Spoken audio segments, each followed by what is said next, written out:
반갑습니다. 봉당 북토크를 진행하는 오혜자 작가입니다. 반갑습니다. 네, 안녕하세요. 봉당 북토크 조현정 인사드립니다. 네, 반갑습니다. 반가워요. 네. 만나면 좋은 친구. 반갑죠? 그렇죠. 아주 반갑죠. 네, 우리가 지난번에 우리 트렌드 코리아 2023을 우리가 방송을 했는데 반백기 못했어요. 그랬죠. 그렇죠. 반백기 못했는데 오늘 그 뒤를 이어가 볼 예정입니다. 2탄을 하겠습니다. 네. 아유, 조금 이렇게 텀이 있기는 했었지만 네. 그래도 보면 볼수록 많은 생각을 하게 하는 책이죠. 그렇죠. 우리 지난 시간에 우리 10개의 트렌드 키워드에서 5개를 했는데요.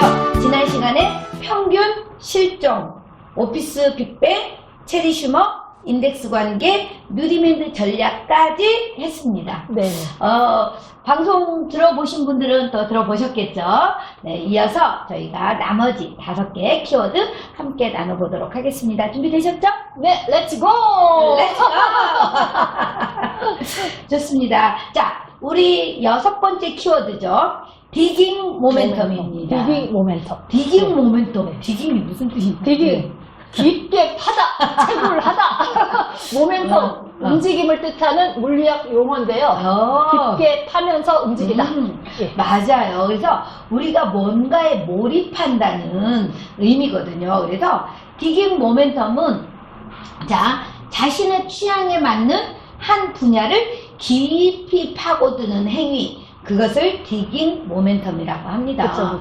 혹시 지금 뭐 깊이 파고드는 뭔가가 있으십니까? 깊이 파고드는 우리 봉당문화혁신학교가 있습니다.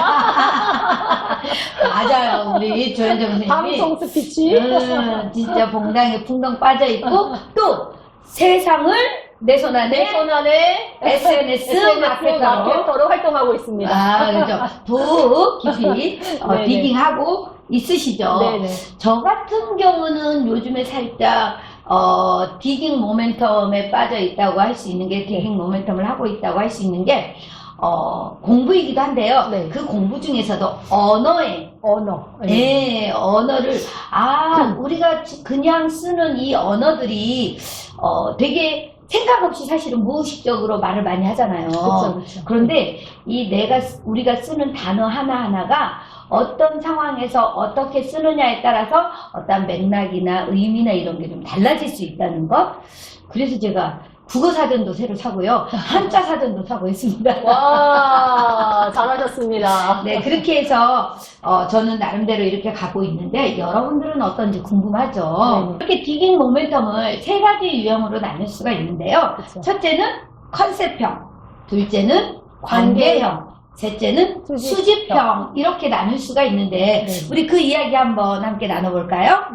네, 먼저 컨셉형입니다. 자, 컨셉형은 어때요? 우리가 공부를 할 때도 어떠한 재미를 느끼기 위해서 컨셉을 잡아서 한다. 공부할 때도 그냥 하는 것이 아니라 그 해리포터의 주인공처럼. 그죠? 여기 시리즈가 있는데 네네. 거기서 또 헤르미온느라는 컨셉을 잡고 네. 그 공부하는 그런 게 있는데 거기 해리포터 뭐 공책이라든가 맞아요. 그런 굿즈들 같은 게 있어요. 그렇죠. 그래서 그런 뭐 기숙사 목도리라든가 약간 그런 분위기를 머리띠도 머리띠도 하고 지팡이도 들고 자, 내 머리로 공부가 잘 된다 짱 하고 지팡이 한번 두드리고 그래서 그런 세트, 굿즈 세트, 기숙사 세트라는 게 있는데요.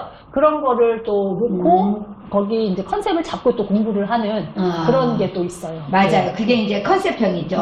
그 다음에 이제 관계형 같은 경우는 우리가 누구를 어떠한 대상을 좋아하는 사람들끼리, 예를 들면은 BTS를 좋아하는 사람이다. 그러면 BTS 팬들끼리 막 서로 소통하면서 이렇게 몰입하는 그런 관계형. 그렇죠. 그리고 이 트로트 가수 뭐 정동원 씨라든가 임영웅 씨 이렇게 또 좋아하는 또 팬클럽 또 그렇죠. 있죠. 우리는 봉숭아학당 문화혁신학교의 관계형이죠. 그렇죠. 저희도 봉숭아학과 문화혁신학교도 관계형에 들어가는 거죠. 맞아요. 네. 그렇게 해서 또 관계형이 있고요. 네. 그 다음에 세 번째는 수집형. 예. 맞아요. 옛날에 어릴 때 뭐 수집해 본 적 있으세요? 옛날에 어릴 때 어릴 때 그런 마론 인형이라고 하잖아요. 네네네. 근데 이제 그 인형 자체는 네. 조금 비싸니까 네. 옷이라든가 액세서리 같은 거 아. 그런 거 조금씩 모으는 게 어릴 때 맞아요. 그 취미였어요. 그런 것도 있고, 예. 어렸을 때 우리는 그 종이 인형 있잖아요. 그쵸, 종이 인형. 종이 인형에 옷 입히고 막 예. 이런 것도 했고, 네네. 또 우표 수집도 있고, 그쵸. 그 다음에 또 그 예쁜 돌들 수집하는 옛날에는 경우도 있고, 네네. 이런 것들이 많은데, 그렇죠. 지금은 이제 또 각자 나름대로 자기만의 그 취향에 맞는 것들을 수집을 하는 것들을 그렇죠. 이야기할 수가 있겠죠. 그러니까 그래서 이런 수집형이 있다라고 이야기를 합니다. 요즘에는 이제 레고라든가 캐릭터 네. 같은 거 맞아요. 그런 거 이제 또 모으는 맞아요. 그런 사람들이 또 많이 있죠. 우리 아들 같은 경우도 보니까 저는 잘 모르겠어요. 그게 뭔지. 근데 이렇게 조립해서 옛날 그 장난감 로봇 같은 거 그렇죠, 그렇죠. 이런 것들 해갖고 막 진열해 놓고 예, 맞아요. 조립해서 하는 것도 맞아요. 그런 것들을 만들더라고요. 맞아요. 그래서 결국은 뭐냐면은요. 결국은 우리가 이런 디깅이 현실로부터의 도피나 이런 게 아니라 핵심은 성장이다. 그렇죠. 그런 것들을 통해서 우리가 성장해 가는 것이 목적이잖아요. 그죠? 맞아요. 그래서 자기 성장이라는 큰 지향점 아래에서 삶과 적절히 어우러질 때 디깅은 행복한 인생을 위한 진정한 발돋움 움직임이 될 수 있다. 모멘텀이 될 수 있다라고 이야기를 합니다. 그렇죠. 그래서 핵심은 이제 성장이죠. 맞아요. 성장에 맞아요. 초점을 그래서 두는 거죠. 디깅 모멘텀 결국은 성장이다라는 이야기를 함께 해봤습니다. 근데 여기에서 살짝 짚고 넘어갈 게 디깅과 중독의 경계선. 자, 중독이면 어때요? 우리가 그게 없으면 안 되는 거잖아요. 그렇죠. 그런데 이런 약간 우리가 몰입하는 것과 중독의 경계선은 조금 지켜야 된다라는 이야기를 하네요. 맞아요. 그래서 만약에 과몰입하는 디깅러 개개인에 대한 우려가 조금 존재하는데 지나치게 과도한 딥디깅에는 주의가 필요하다. 너무 심하게 들어가면 안 된다라는 이야기를 합니다. 네. 그래서 우리가 그런 내가 스스로 통제할 수 있는 영역까지 그죠? 그렇죠. 내가 하고 싶다 나는 할 수도 있고 안 할 수도 있는 그런 힘이 좀 필요한 것 같습니다. 그랬을 때 우리가 멋지게 디깅 모멘텀을 통해서 성장해 갈 거라고 생각이 되네요. 네, 자, 그렇습니다. 다음 키워드 뭘까요? 알파 세대가 온다. 맞아요. 자, 7번째 키워드인데요. 알파 세대가 온다. 지금 알파 세대 지금 정말 저는 잘하면 손짓볼. 그렇죠. 지금 MZ 세대라고 많이 나오잖아요. 네. MZ 세대가 그러니까 MZ 세대, 그러니까 M 세대가 부모를 그렇죠. 부모가 되는 또 그 다음에 이제 알파 세대. 맞아요. 그래서 13세 이하 아이들을 알파 세대라고 해요. 우리가 X 세대, Y 세대, Z 세대까지 갔으니까 네. 이제 따지면 A 세대로 돌아와야 되는데 Z 세대에서 우리가 알파 세대로 넘어갔어요. 그렇죠. 자, 알파 세대는 1995년생부터 2009년생 초등학교 6학년보다 어린 세대를 알파 세대라고 한다라고 이야기를 하네요. 그렇죠. 자, 알파 세대는 어떤 세대일까요? 알파 세대는 제가 이제 큰 조카, 작은 조카가 알파 세대거든요. 근데 이제 큰 조카가 지금 13살. 13살인데 틱톡을 또 아주 그냥 게임하듯이 하더라고요. 게임하듯이 틱톡을. 맞아요. 그래서 알파 세대는요, 보니까 그 저마다의 매력을 존중하고 나는 나대로, 너는 너대로 세상에서 유일한 사람이라는 그런 정체성을 가지고 있다고 합니다. 그런데 예전에 우리 아이들 자랄 때, 지금 M세대들, 지금 알파 세대의 부모들만도 그렇죠.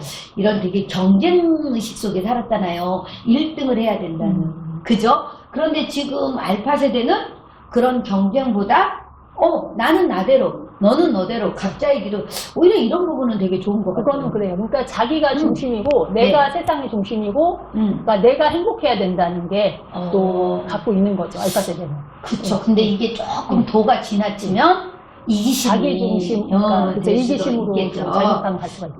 그래서 그런 정체성을 가진 아이들인데 자기 중심성이 강해서 제일 중요한 것은 나라고 믿는 까닭에 스스로 셀러브리티나 아니면 아키텍트라고 생각을 한다는데요. 자, 셀러브리티는 내가 유명한 사람이다. 내가 유명한 명사다, 명성이 있는 사람이다라고 생각을 하는 거고, 아키텍트는 어떤 자기 삶을 설계해가는 설계자, 그래서 건축 설계자, 뭐 사상이나 행사 등의 설계자, 이런 느낌을 갖습니다. 그렇죠, 그렇죠. 그러니까 예를 들어서 이런 직접 제작한 아이템들, 그렇죠. 뭐 공구루라든가 뭐 여러 가지 그런 걸로 쇼핑몰을 할 수도 있고, 네. 또 그러니까 요즘에 스마트 스토어 네. 이런 거를 또 해서 할 수도 있고, 또 유튜브 채널이나 틱톡 같은 SNS 채널들을 맞아요. 많이 하거든요. 그러니까 지금 네. 알파 세대들은 네. 꿈이 뭐냐고 물으면 유튜브 100만 그렇죠. 구독자 막 이렇게 얘기하는 그렇죠, 거잖아요. 그렇죠, 그렇죠. 그냥 유튜버가 아니라 진짜 100만. 그러니까 예전에는 우리가 가장 먼저 국영수를 공부해서 그렇죠. 저기 좋은 대학을 들어가고 막 이랬잖아요. 네. 지금은 이제 아이들에게도 그 수업하는 것도 국영수 코라고 한대요. 그렇죠. 국영수 코. 코딩. 코딩 수업까지. 맞아요. 네, 그래서 IP까지. 이 아이들이 이제 틱톡을 이제 많이 활용을 하고 그다음에 이제 코딩부터 그리고 또 이 알파 세대들은 머니러시라고 해서 이런 경제 공부도 그렇죠. 그러니까 경제 공부를 또 많이들 하는데 어릴 때부터. 맞아요. 그러니까 저희 조카 같은 경우도 네. 주식을 그러니까 아빠가 어릴 때부터 예, 사준 거예요. 그래서 그거를 지금 이제 올해부터는 조금씩 이렇게 알려주더라고요. 할 수 있게.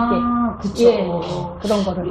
요즘 부모들은 아이들에게도 그런 재산을 물려준다기보다 네. 스스로 그 돈이 들어올 수 있는 시스템을 만들어갈 수 그렇죠. 있도록 경제 공부를 네. 시키는 거죠. 네. 요즘 알파 세대 참 대단합니다. 네네. 우리 조현정 선생님은 이제 조카들이 또 그렇게 그러니까, 알파 세대에 있으니까 네. 더 와닿을 것 같아요. 그렇죠. 좀 아무래도 많이 와닿더라고요. 맞아요. 첫째 조카를 보면서. 네. 그래서 그리고 이제 요즘 알파 세대들은 부모들이 그 아이들의 어린 시절부터 이런 것들을 SNS, 유튜브나 뭐 인스타나 이런 데 많이 올려주잖아요. 네, 익숙하죠. 그래서 쉐어renting이라고 하는데 그래서 이 아이들은 자연스럽게 뭐 태어나서부터 핸드폰 들고 그러니까. 뭐 이렇게 되어져 가는 것 같아요. 맞아요. 어쨌든 정말 또 한번 생각해 볼 만한 키워드가 아닌가라는 생각을 해봅니다. 맞습니다. 네. 자, 이번에는 이거는 또 넘어가 볼까요? 네네네. 자, 다음은 네, 여덟 번째죠. 네. 8번째. 선제적 대응 기술이네요. 네. 선제적 대응 기술. 자, 선제적 대응 기술이라 하니까 딱 느낌이 어때요? 뭔가 우리가 앞서서 딱 그쵸. 해야 될 것 같은 맞아요. 예, 그런 뜻이 들어갑니다. 그렇죠. 미리미리 예. 미리미리 예측하고 예. 준비하는 네. 것. 그래서 자, 선제적 대응 기술은 우리가 고객의 사용 흐름을 읽어서 자, 고객의 어떤 사용 흐름이나 패턴이나 그런 심리적인 부분이나 이런 걸 읽어서 오히려 고객이 더 잘 사용할 수 있는 방법을 알려주는 기술. 자, 이렇게 얘기를 하는데요. 고객이 필요를 표현하기 전에 그 고객을 위한 기능을 미리 해주는 거. 그 다음에 또 고객이 필요를 깨닫기도 전에 먼저 솔루션을 제공해주는 거. 그렇죠. 또 불편함을 해소시켜주는 것. 네. 이런 것들이 선제적 대응 기술이라고 하네요. 그렇죠. 그러니까 예를 들어서 요즘에 보이스피싱 엄청 또 많고 맞아요. 또 많이 또 발달이 됐잖아요. 맞아요, 그런 맞아요. 사기가. 네. 그런데 ATM기가 네. 그 AI 이상 행동을 탐지하는 ATM기가 나왔어요. 음. 그래서 모자를 쓰고 선글라스를 끼고 네. 그렇게 얼굴이 분간이 안 되게 이렇게 네. 화면에 비춰지면은 네. 모자 벗어달라고 또 선글라스 벗으라고 이렇게 문구가 떠요. 그렇죠. 예, 그래서 그런 식으로 이제 예전 없었던 또 그렇죠. 시대에 맞는 그런 게 맞아요. 나왔죠. 맞아요. 그래서 이 선제적 대응 기술에는 세 가지가 있습니다. 첫 번째는 정보를 제공해 주는 것이고, 두 번째는 그 고객에 맞게 맞춤 조정을 해주는 것이고, 세 번째는 미리미리 예측해서 수행을 해주는 이 세 가지가 있는데요. 네. 자, 고객에게 미리 정보를 제공하는 것. 그 고객의 사전적인 이것이 필요할 것 같다라고 생각해서 미리 정보를 주는 거죠. 그 보이스피싱처럼. 네, 그렇죠. 그죠? 그렇죠. 미리. 예. 미리 그렇게 정보를 제공하는 거.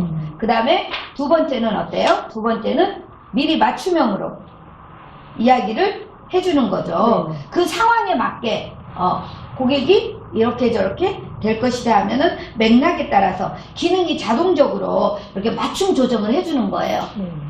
예를 들어 건강관리하는 거나 이런 것들도 맞춤 조정을 해서 요즘은 집에서 진료까지 다 볼 수 있는 그런 시스템이 이제 또 되어져 간다고 그렇죠. 하잖아요. 아직은 이렇게 많이 보편화는 되지 않았지만 이제 그런 기술도 나온 거죠. 예. 맞아요. 네. 그렇게 해서 또 이제 우리가 또 마지막에는 예측 수행까지 이렇게 이루어집니다.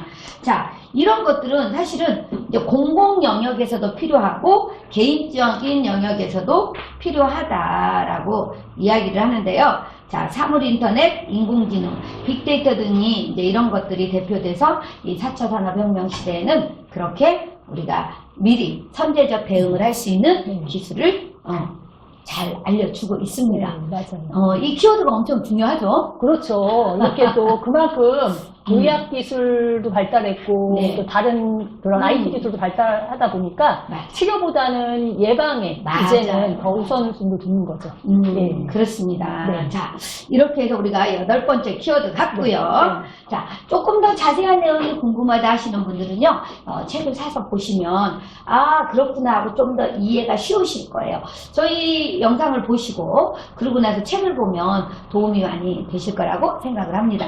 자, 우리 9번째 키워드인가요? 네네. 자, 무슨 역? 이제는 공간력. 공간력이라고 네. 합니다. 공간력. 요즘에는 오프라인에서 이 현실적인 공간도 있지만 가상 공간도 나오죠. 그렇죠. 네, 그래서 이제 9번째 키워드가 공간력이다라고 이야기를 하는데요. 자, 공간력은 사람을 모으고 머물게 하는 공간의 힘을 공간력이라고 하네요. 맞아요. 공간력. 사람을 모으고 또 사람이 거기에 머물게 하는 거. 예. 어디를 갔는데 되게 그냥 있고 싶은 거. 네. 그죠? 그렇죠. 우리가 아마 가상 공간도 마찬가지고 현실 공간도 마찬가지일 거예요. 그렇죠. 우리 유튜브 채널 하다 보면 지금 또닥또닥 행자TV에 오셔서 이 트렌드 코리아 2023 영상을 보시면서 머물고 싶어야 되는데 재미없으면 쑥 가죠. 그렇죠. 네, 그런 것들이라고 이야기를 할 수도 있고, 또 이제 오프라인 공간에서도 그렇죠. 마찬가지죠. 네. 자, 우리, 공간력에서도 세 가지를 이야기하네요. 그죠? 네. 공간력에서도 공간 자체의 힘으로 사람을 끌어당기는 인력. 네. 그죠? 그 다음에 가상의 공간과 연계돼서 효율성을 강화하는 연계력. 예를 들어 가상 공간과 오프라인 공간, 현실 공간을 서로 연계해서 서로 효율성을 강화하는 연계력이다. 그리고 마지막 메타버스와의 융합을 통해 그 지평을 넓혀가는, 그리고 공간의 지평을 확장하는 확장력. 예. 이 세 가지가 또 있습니다. 맞아요. 자, 좀 하나씩 설명을 좀 해보실래요? 그러니까 이제 공간의 인력이라는 거는 네네. 이제 여기서 이제 책에 나오는 거에서 이제 보면은 되는데요. 그러니까 뭔가 만지고 냄새 맡는 상품의 물성을 오감으로 느낄 수 있는 감각적 쇼핑을 할 수가 있게 하고요. 그 다음에 그렇죠. 스스로 거닐고 둘러볼 수 있는 또 둘러보기. 그렇죠. 이렇게도 또 할 수가 있고, 그리고 또 직원의 도움을 직접 받을 수 있는 인적 서비스. 맞아요. 이런 거가 이제 세 가지가 중심이 되고 있는데요. 그렇죠. 그러니까, 인력에서 이제 우리가 쇼핑을 하거나 할 때는 매장을 좀 더 크거나 작게, 마치 되게 중력처럼 왠지 나도 모르게 막 끌려가는 느낌이 들 수 있도록 그런 공간을 만드는 거죠. 그래서 고객과의 거리를 최대한 가깝게 하는 방법이 있고요. 그 다음에 이제 또 차별화된 고객의 이제 경험을 느낄 수 있도록, 차별화된 경험. 왔는데, 예를 들어서 어떤 향수하는 매장을 갔다 했을 때, 향을 이렇게 맡아보면서 되게 경험할 수 있게 네. 우리가 지금은 체험하는 것도 되게 많잖아요. 그렇죠. 오프라인 매장에서. 그래서 그렇게 이제 경험으로 느끼게 하는 것. 네. 그 다음에 이제 지역 주민의 교류와 공감 마당이 돼서 서로 여기 우리 봉숭아땅 문화혁신학교가 지금 아마 인력에 해당하지 않나라는 그렇죠. 생각이 들어요. 공간력 중에 인력에 해당이 되죠. 그래서 저희가 이제, 하는 게 있잖아요. 예. 밥. 오시면 밥을 해줘가지고 그 밥맛에 취해서 그렇죠. 머물고 싶게 하고 그렇죠. 다시 오고 싶게 하는 그렇죠. 그런 인력이 우리 봉숭아땅 문화혁신학교에서 네. 하고 있습니다. 그렇죠. 자, 두 번째는 어때요? 자, 연계력이죠. 자, 연계력입니다. 자, 연계력에서는 어떤 게 있어요? 자, 연계력을 높이려면 우리가 이제 데이터와 인공지능 기술을 많이 활용을 해야 돼요. 그래서 개인의 맞춤형, 그 다음에 그리고 이 오프라인과 온라인을 연계시켜서 우리가 이제 퍼스트 마일, 미들 마일, 라스트 마일, 엑스트라 마일 이렇게 하는데, 그러니까 처음 시작할 때부터 중간 우리가 택배를 보내도 자 지금 출발했습니다. 지금 어디쯤에 와 있습니다. 언제 도착합니다. 네. 이런 멘트가 다 가잖아요. 그렇죠. 그렇죠. 이런 게 이제 그게 연계력이라고 볼 수 있을 것 같아요. 그죠? 네. 자, 마지막은 네. 마지막은 우리가 이제 확장력이라고 네. 할 수가 있겠죠. 네. 자, 확장력. 확장력은 이제 가장 단순히 이렇게 우리가 고객 행동을 과학적으로 좀 분석을 해가지고 그 서비스를 좀 디테일하게 해주는 거, 그런 것들을 이야기할 수가 있네요. 그 확장력에 네. 보면은 그런 요즘에는 이제 온오프라인을 넘어서서 네. 요즘에는 그 제3의 공간이라고 해서 이제 또 메타버스라는 게 또 맞아요. 또 많이 나왔잖아요. 맞아요, 맞아요. 그래서 이제 그곳에서 VR 쇼핑을 또 할 수가 있는 거예요. VR 쇼핑. 거기서 신발도 살 수가 있고 그렇죠. 사이즈로 이렇게 맞아요. 사이즈 옷이라든가 신발 이런 것도 사이즈별로 그렇게 또 할 수가 있게 VR 체험을 또 할 수가 있는 거죠. 그러니까 우리 그 이브랜드나 제페토나 이런 데서 예, 예. 그 쇼핑하고 예. 신어보고 이렇게 할 수 있는 거. 예. 자, 우리 지금 공간력을 이렇게 이야기를 좀 해봤는데요. 공간력은 사람을 이끌고 머물게 하고 그곳에서 느끼게 하는 것. 자, 아주 중요할 것 같습니다. 그렇죠, 그렇죠. 그죠? 자, 우리 지금 키워드를 지금 이제 마지막 10번째 키워드를 남겨놓고 있는데요. 우리가 첫 번째 키워드부터 이렇게 더듬어 오다 보면 이 공간력이 왜 중요한지 또 한 번 느끼실 수 있지 않을까라는 생각이 듭니다. 그렇죠. 자, 우리 마지막 키워드 가볼까요? 자, 마지막 키워드. 저 이거 되게 공감해요. 엄청 공감해요. 마지막 키워드 뭐예요? 네버랜드 신드롬. 자, 네버랜드 신드롬. 자, 네버랜드 신드롬이 뭐예요? 네버랜드 신드롬이. 어릴 때 그 피터팬 동화 있잖아요. 맞아요. 그 피터팬이 사는 곳을 네버랜드라고 해요. 아. 그래서 어른이 됐지만 어른아이가 그러니까 한마디로 어른아이 같은 상황. 맞아요. 이런 걸 얘기하죠. 나이 먹고 싶지 않고 예. 늙고 싶지 않고 네. 어린아이 같은 마음으로 살고 싶은 거 네. 피터팬이 안 늙나요? 그렇죠. 그대로죠. 그러니까. 그 네버랜드라는 게 응. 그대로 그러니까 나이가 안 먹는 데죠, 거기는. 그렇죠. 그래서 우리가 많은 사람들이 네버랜드를 꿈꾼다. 나이 먹고 싶지 않아 한다. 그렇죠. 그래서 우리 요즘 그 유행하는 거 포켓몬. 네. 그쵸? 네. 그래서 공주 세트나 포켓몬 빵 같은 아이템을 구매하는 등 이런 어린 시절로 돌아가고 싶어 하는 돌아감. 그쵸? 돌아감이고, 그렇죠. 그 다음에 그 두 번째는 외모를 유지하는 것을 넘어 나 승진 안 해도 돼. 승진을 마다하면서까지 그 현 상태에서 나이 들고 싶어 하지 않는 그런 머물고 싶어 하는 그쵸, 그런 그쵸. 머무름. 그리고 마지막 세 번째는 아이들처럼 쉽고 재미있게 명랑하게 노는 것을 좋아하는 플레이. 노는 거. 예. 맞아요. 이 세 가지를 이야기를 하네요. 그렇죠, 그렇죠. 우리 조현정 선생님은 어떠세요? 포켓몬빵 이런 거는 제가 이제 성당에서 아이들 이제 맡고 있는데 지금 3학년이거든요. 아이들 맡고 있는 학년이. 네. 근데 이제 아무래도 성당에서는 교리 공부하고 뭐 하고 하다 보면은 기도문도 외워야 되고 그러거든요. 네. 그러면은 그 기도문 외운 거에 따라서 또 스티커를 붙여줘요. 근데 스티커만 붙여줘 갖고는 동기부여가 안 돼요. 동기부여가 안 돼서 스티커를 붙이고 뭐를 해주냐면은 이렇게 뽑기처럼 이렇게 만들어요, 판을. 만들어서 그걸 뽑으면은 1등에서 5등까지 상품이 있거든요. 근데 그게 무형의 상품도 있고 유형의 상품도 있어요. 근데 1등의 상품이 바로바로 포켓몬빵입니다. 예. 그래서 맞아요. 엄청 아이들이 정말 그거를 빵을 먹으려고 하는 것보다 그냥 그 캐릭터 모으는 걸로 엄청 재미를 느끼더라고요. 그러니까 그런 아이들처럼 그 아이 같은 마음이 되고 싶어서 하는 게 있으십니까? 그 어릴 때 제가 그 인형 마론 인형이 맞나요 이름이? 그런 인형을 제가 모으는 걸 좋아한다고 했잖아요. 근데 그때는 인형 자체는 비싸니까 못 모았어요. 종이 인형 같은 거는 모을 수가 있었지만 그래서 그 어릴 때 어떤 생각을 했냐면은 내가 어른이 돼서 돈을 벌면은 이 인형을 원 없이 살이라 모으리라 이런 생각을 한 적이 있었어. 이쁘게 이렇게 꾸며주려고 했거든요. 그게 진짜 순수한 어린아이 같은 마음이잖아요. 그러니까 저도 좀 어린아이 같은 마음이 되고 싶어서 제가 하는 게 있잖아요. 저 잘 이렇게 좀 까불잖아요.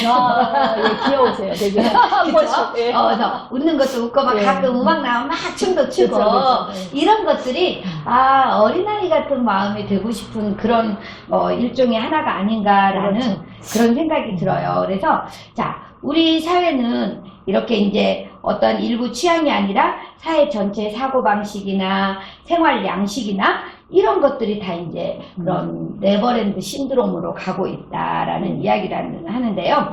자, 네버랜드 신드롬은 자, 사회 전체가 유아화되는 부작용에 대한 우려도 낳는다. 제가 우리 딸 얘기를 하면 영원한 아기이고 싶은 거예요. 나는 엄마한테는 영원한 애기야. 엄마가 날 보호해. 이런 마음이 있어요. 그러니까 나한테 관심 좀 가져줘. 나한테 사랑을 줘. 맞습니다. 그래서 이제 너무 어린아이 같은 마음이 돼버리면 좀 세상이 돌아가기가 좀 쉽지 않을 것 같아요. 그렇죠. 어른의 역할은 또 누가 합니까? 그렇죠. 엄마의 역할. 그래서 이제 청년의 활기는 극대화시키면서 우리가 또 유아적 미성숙의 징후를 최소화하기 위해서는 또 어떻게 해야 될지 좀 생각을 해볼 필요가 있는 것 같아요. 그래서 유아적이고 무책임한 자기중심주의가 아닌 청년의 신선함과 발랄함을 가슴에 품을 수 있을 때 우리 개개인은 물론 이제 사회 전체에 진정한 성숙이 가능하다. 그러니까 그 성경이랑 보면 어린아이 같은 마음이 되어야 천국에 갈 수 있다 이런 말도 있잖아요. 그렇죠, 그 말 있죠. 그래서 이 어린아이 같은 마음이 된다는 것은 사실은 도를 깨달은 거예요. 노자와도 이야기를 하고 모든 성인들이 그렇게 얘기를 하잖아요. 어린아이 같은 그런 순수한 마음이 있어야 된다. 그런데 정말 삶의 어떤 아픔도 견뎌보고 잘 그런 것들을 견뎌내서 해탈을 경지에 가서 된 어린아이와 아직 철이 없는 그냥 마냥 나만 보호해줘 나만 챙겨줘 하는 그런 어린아이와는 많이 다르겠죠. 다르죠. 그렇게 또 구분을 해야죠. 맞아요. 그래서 우리가 네버랜드 신드롬까지 드디어 10개 맞습니다. 이번에는 6번째 키워드부터 우리가 10번째 키워드까지 함께 나눠봤는데 우리 조윤정 선생님 어떠세요? 이렇게 10개까지 드디어 왔는데. 드디어 저희가 10개까지 이렇게 하고 나니까 또 이렇게 책을 또 이렇게 읽은 또 보람이 있고요. 또 뭔가 좀 정리해서 얘기를 좀 해드릴 수 있는 그런 또 자리가 돼서 예, 좋았습니다. 맞아요. 그러니까 사실은 저희 이 책 읽고 이렇게 말로 표현하기까지 입에 이 단어가 익지가 않아요. 예를 들면 뭐 디깅 모멘텀, 뭐 선제적 대응 기술, 네버랜드 신드롬 이런 체리 슈머 이런 말들이 입에 익숙하지 않아요. 그래서 이렇게 영상으로만 들어가지고는 조금 이해가 부족하실 거고 책을 사서 읽어보시면서 조금 더 이런 의미구나 하면서 조금 사유할 수 있는 깊이 생각할 수 있는 그런 시간들이 되셨으면 좋겠다라는 생각을 해봅니다. 그렇죠. 12월이 가기 전에 네. 이렇게 또 트렌드 책 이렇게 또 한 권을 또 같이 또 읽어보시면은 네. 내년을 준비하는데 큰 도움이 되실 겁니다. 맞습니다. 자, 오늘 우리 본강 북토크에서 트렌드 코리아 2023 6번째 키워드부터 10번째 키워드까지 함께 나눠봤습니다. 지금이 11월이니까 11월부터 12월 내년 1, 2월까지는 아마 이 책을 많은 분들이 보시게 될 거예요. 그래서 최소한 우리가 내년 흐름을 이 책을 통해서 또 읽어보고 나름대로 준비하는 여러분의 되시길 바라면서 멋지게 2023년 준비하는 여러분을 응원하면서 오늘 건강 북토크 마치겠습니다. 응원합니다. 네, 고맙습니다. 고맙습니다.